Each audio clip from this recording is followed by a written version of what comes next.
नमस्कार प्यारे बच्चों, आइए देखते हैं कक्षा 8वीं इतिहास पाठ नंबर 4 शिवाजी, छत्रपति शिवाजी एवं पेशवा के सभी इम्पोर्टेंट प्रश्न उत्तर जो कि अभ्यास के प्रश्न हैं। हमने इनको बहुत ही आसान भाषा में कन्वर्ट करने की कोशिश की है। आशा है आपको अवश्य पसंद आएंगे। ये हमारे जो हमने बच्चों को अपने हिसाब से क्वेश्चन आंसर लिखवाए हैं वही आपके सामने लेकर आए हैं। देखिए कितना प्यारा चित्र बच्चों ने जो है फ्रंट पेज पे इंट्रो पेज के तौर पर बनाया हुआ है। सबसे पहले हम रिक्त स्थानों की बात करेंगे, जिसमें है rise of the Maratha power पुस्तक डैश ने लिखी। इसका सही आंसर जो खाली स्थान है वो है महादेव गोविंद रानडे। उसके बाद अगला क्वेश्चन है पुरंदर की संधि के समय विदेशी इतिहासकार डैश उपस्थित था। तो इसका सही आंसर आ जाएगा बर्नियर। शिवाजी की माता का नाम डैश था, इसका आंसर होगा जीजाबाई। मुगल मराठा संधि को डैश कहा जाता है, मराठा मैग्ना कार्टा, जो कि 1719 में हुई थी। राज्याभिषेक के अवसर पर शिवाजी ने डैश उपाधि धारण की। इसका सही आंसर यानी कि फिलिंग द ब्लैंक्स में रहेगा छत्रपति। उसके बाद आगे बढ़ते हैं हम मैच की तरफ। हमने पहले ही सही वाले मैच किए हुए हैं। शिवाजी का राज्याभिषेक 6 जून 1674। उसके बाद बाजीराव प्रथम महान मराठा युद्ध इनके समय में हुआ था।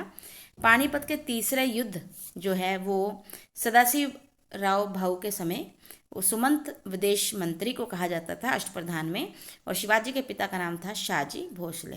उसके बाद प्रश्न उत्तरों की बात करते हैं तो छत्रपति शिवाजी महाराज का जीवन परिचय बताएं। शिवाजी महाराज एक शक्तिशाली मराठा शासक थे। मराठा राज्य की स्थापना उन्होंने ही की थी। फिर उसके बाद उनका जन्म 19 फरवरी 1630 को पूना के शिवनेरी नामक किले में हुआ था, और उनके पिता का नाम शाहजी भोसले और माता का नाम जीजाबाई था। उन्होंने संस्कृत, राजनीतिक की शिक्षा माता जीजाबाई से, और घुड़सवारी, तलवारबाजी और निशानेबाजी की शिक्षा दादा कोंडदेव से प्राप्त की थी। 19 वर्ष की आयु में उन्होंने अपना प्रिय अभियान आरंभ किया था, मतलब अपने विजय अभियान को उन्होंने 19 वर्ष की आयु में आरंभ किया था। 6 जून 1674 को उनका राज्याभिषेक होता है, तब वे छत्रपति की उपाधि धारण करते हैं। उन्होंने अपने पराक्रम के बल पर हिंदू साम्राज्य की नींव रखी, और लंबी बीमारी के कारण 3 अप्रैल 1680 को उनकी मृत्यु हो जाती है। तो ये जीवन परिचय है शिवाजी महाराज का। उसके बाद है हिंदू स्वराज की स्थापना हेतु शिवाजी महाराज के संघर्ष का वर्णन करें।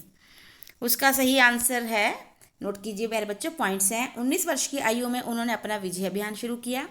1643 में सिंहगढ़ का किला जीता।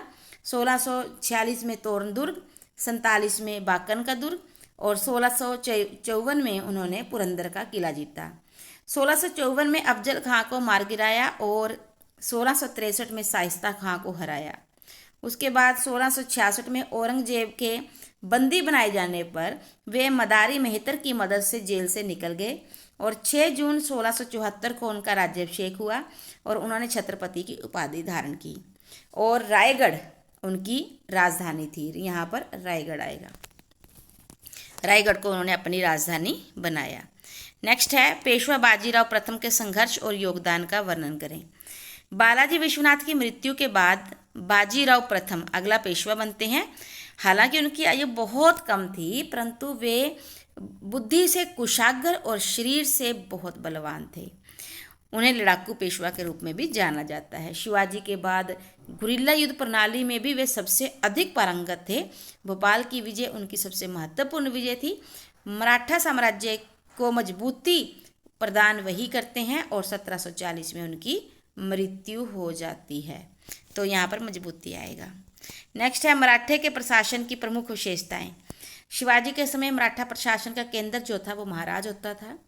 महाराजा छत्रपति की उपाधि धारण करता था। वो सर्वोच्च सेनापति और न्यायकारी था। प्रशासन को चलाने के लिए अष्टप्रधान यानी कि 8 मंत्रियों की परिषद की नियुक्ति की जाती थी, जिसमें सबसे ऊपर पेशवा यानी कि प्रधानमंत्री, बाकी अन्य मंत्री होते थे। उसके बाद आय के प्रमुख स्रोत गृह कर, सीमा शुल्क, चौथ और सरदेशमुख आदि कर थे। और पेशवा प्रधानमंत्री थे जो महाराज की अनुपस्थिति में राज्य का कार्यभार भी संभालता था। लास्ट क्वेश्चन है, मराठों की भू राजस्व प्रणाली कैसी थी? यहाँ पर हम 3 पॉइंट लिखेंगे। सबसे पहला पॉइंट होगा हमारा सर देशमुख, दूसरा चौथ और तीसरा आएगा अन्य कर। किसानों से उनके उत्पादन का 10वां भाग लिया जाता था जिसे सर देशमुख कहा जाता था।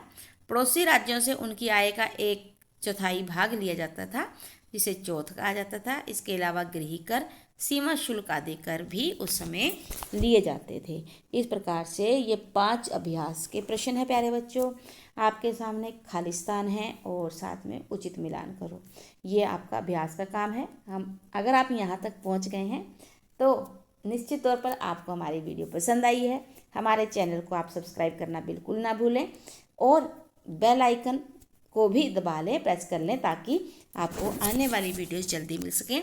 इसके साथ ही हम बहुत जल्दी ही, आज ही शायद, आपको कार्य पुस्तिका जो वर्क बुक है उसमें से भी चौथा लेसन करवा देंगे और उड़ान का भी हम करवा चुके हैं। वो आप हमारे डिस्क्रिप्शन बॉक्स में हमने प्लेलिस्ट का लिंक दिया हुआ है, वहाँ पर आप 8वीं क्लास की सभी वीडियोस देख सकते हैं।